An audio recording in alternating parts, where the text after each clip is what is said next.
আর সকাল থেকেই খুব ব্যস্ততার মধ্যে সময় কাটছে। ভোরবেলা উঠেছি, উঠে একটা মাটির উনুন বানিয়েছি। খুব গ্যাসের ক্রাইসিস চলছে। এই যে দেখো, এই উনুনটা বানিয়েছি।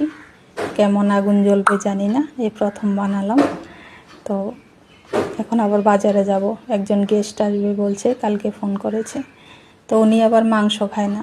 আজকে তো বুধবার, আমাকেই বাজারে যেতে হবে।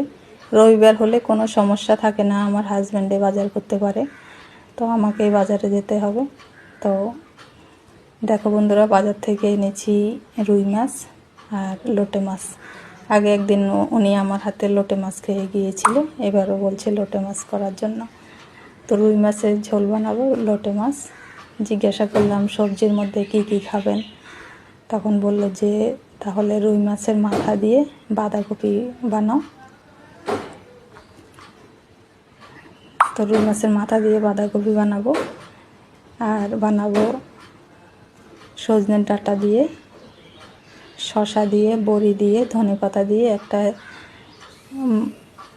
একটু গায়ে মাখা টাইপের সবজি।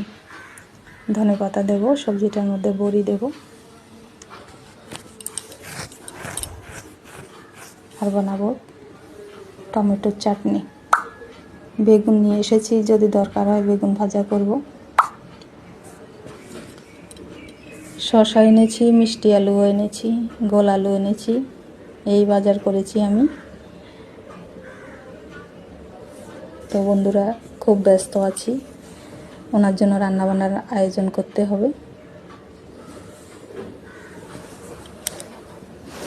ঠিক আছে, তাও আমি বাজার করেছি, বাজারটুকুও তোমাদের সাথে শেয়ার করলাম। ঠিক আছে, টাটা।